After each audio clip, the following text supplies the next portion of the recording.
What's going on, YouTube? This is your boy D Weezy, and welcome back to another video.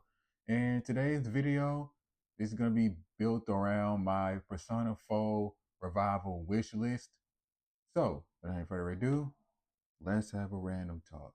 With the news that Persona 4 Revival, we saw that it came out during a gaming showcase around June 2025. And as far as I've seen, all we got is the initial trailer that was showcased in that setting. So with me doing a little bit of research about a release date, many people speculate that it's going to be released either mid to late 2026 or early 2027.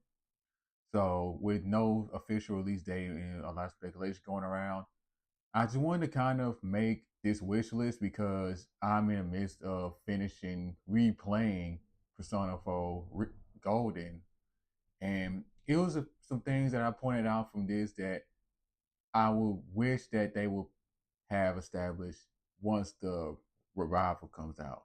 First things first, Atlas Studios, Sega Publishing Company.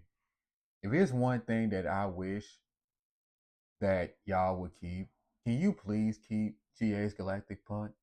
Please, please keep GA's Galactic Punt, because seeing GA pull off the Galactic Punt when you get the opportunity for her to showcase it is one of the most relieving things about this game. I mean, if you are a non-boss, the Galactic Punt is an instant kill, which means 95% of the time when you're fighting with GA, you have the opportunity to have her use Galactic Punt. It is an insta kill, especially when the times that you facing off shadows when it's a group of them. It could be 2, 3, 4, 5, sometimes 6 of them, and you hitting people with weakness left or right. Then she come out saying, "Hey, let me give it something to try," and then she the Galactic Punt on that one guy that you haven't attacked their weakness of yet, and then everyone can just jump on them. Listen, that's one of the best feelings in the world. So listen, I'm gonna talk about other things in a few seconds. But the first thing that came to my mind is Sega, Atlas Studios. Please keep GX Galactic Punt. I have my hands like this, y'all. Just keep the Galactic Punt, please. Please and thank you.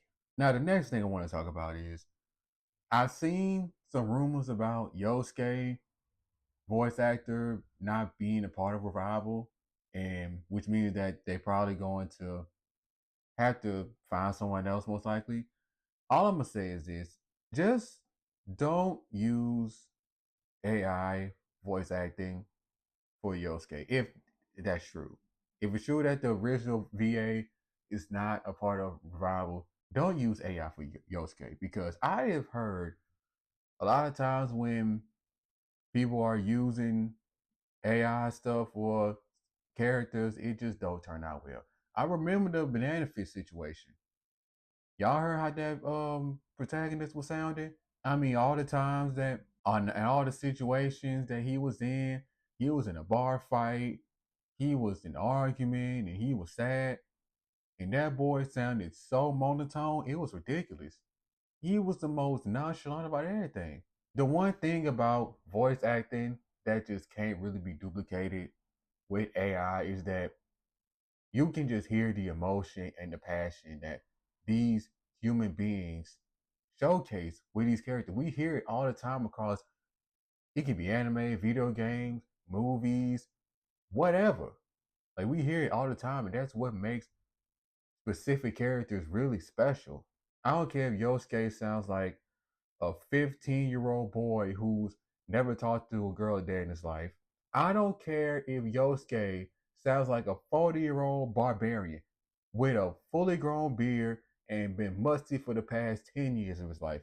I'd rather take those two things other than you trying to use AI for him, because if I hear Yosuke monotone voice throughout every single situation that went on in this show, and especially how emotional he gets, it's really going to turn me away from this game. And I really hope they don't do that. I don't think they will.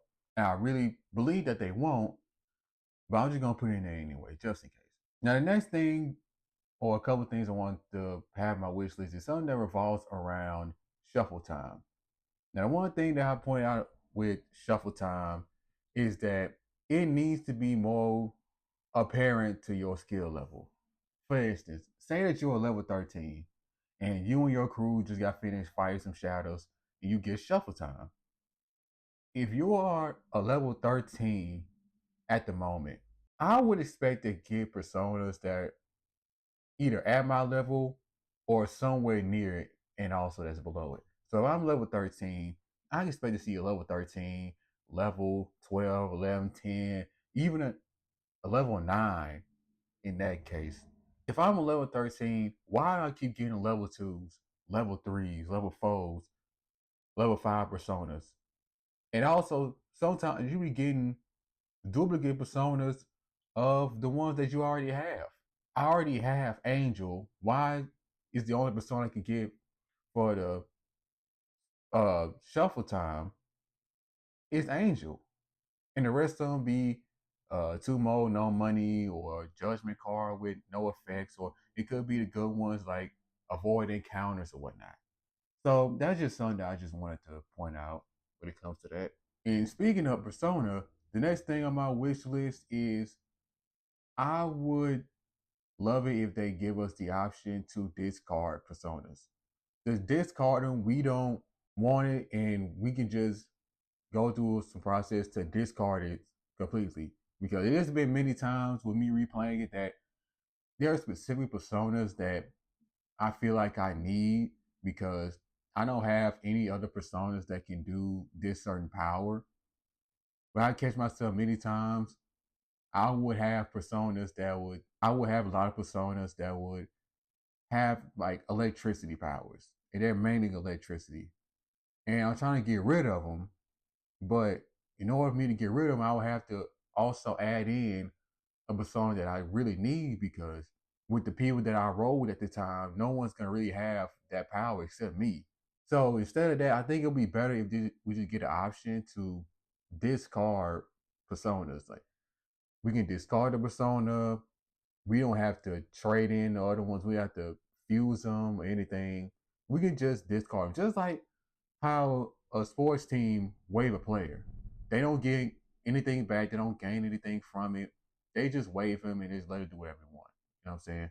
And plus, with the compendium, we can buy it back if we want to or if we need to. So I think that would be pretty important.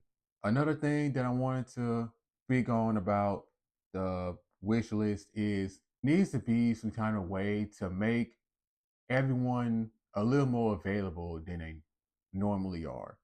And especially with the whole situation with Adachi. Now, obviously, with the whole social link situation, that I understand you're not going to get to every single person. I fully understand that. That's not my point and my emphasis on this specific topic. It's just that I would love to see from time to time certain characters can still be available even when it's raining.